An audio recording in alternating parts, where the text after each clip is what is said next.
Good morning, students. Students, we have started the chapter Respiration in Organism, in which we discussed about the respiration, process of respiration, then cellular respiration, types of respiration, that is aerobic and anaerobic respiration. All these things with example we have discussed earlier. Now today I am going to explain the respiration in plants. Plants, as you know, students, they are also living things and they are also made up of cells like other living things. Like animals, they respire in order to release energy. That means plants also respire to release energy from food. As you know that respiration is the process of releasing energy from the food. So plant also respire to release energy. They also have cellular respiration.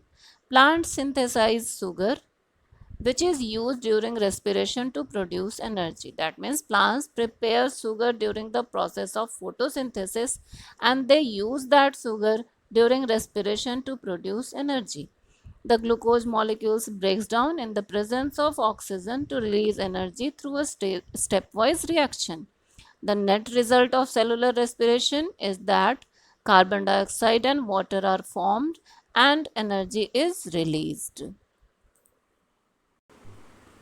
As we know that plants do not have any specific organs for breathing. Like us, like human beings, plants do not have a specific system or organs for breathing.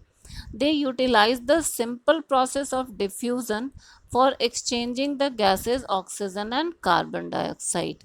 They do so with the help of small opening on the surface of their leaves, and all of you know that these openings or small pores are known as stomata. The stomata generally open up during the daytime and remain closed at night. They help in the exchange of carbon dioxide and oxygen. That means the change of gases takes place through the stomata, which is present on the surface of leaves. In addition to doing this exchange of gases, the open stomata also help the plants in the process of transpiration. As you know, this is the process of removing extra water from the plant.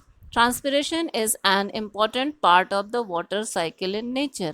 It is by this process that plants lose their excess water through their open stomata. Now the table in which there is the summary of the details of gases released by plants at different times of the day. The first column is of condition, second is photosynthesis or respiration, and third column is of overall result. The first condition is dark, respiration, and no photosynthesis. That means in dark condition during night, only respiration takes place. There is no photosynthesis in the plants during night time. And overall result is oxygen taken in and carbon dioxide given out. Second condition is approximately dim light.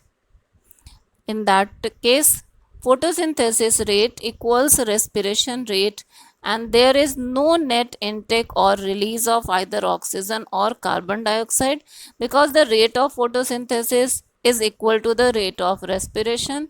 That means that much oxygen is released in photosynthesis is utilized in the process of respiration. So there is no net intake or release of either oxygen or carbon dioxide.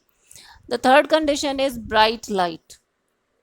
In that case, photosynthesis rate is greater than the respiration rate, and in this case, carbon dioxide taken in and oxygen given out. Besides stomata, some other parts of the plant, like woody branches, they are made up of dead cells on the surface and have pores, and that those pores are known as lenticles. And these also help the underlying living cells to exchange gases during respiration. That means in plants, apart from stomata, there are some other pores which are present on the woody branches.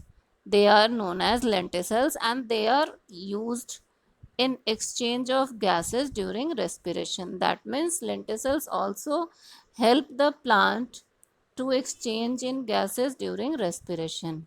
The cells in the roots of plants also need oxygen to survive. Okay, the roots also need oxygen to survive, and they take that air from the air spaces present between the soil particles. And if the air spaces get filled with water, that means if a plant uh, if a plant is overwatered, then what happened, that plant die. This happens because air spaces in the soil then occupied by water. If we overwater the plant, then the air spaces between the soil they get occupied by water, and then the plant roots are not able to take in air that they need to survive. That's why a plant can therefore die if overwatered. So this is the respiration in plants, students. We will discuss respiration in animals tomorrow. Thank you. Have a nice day.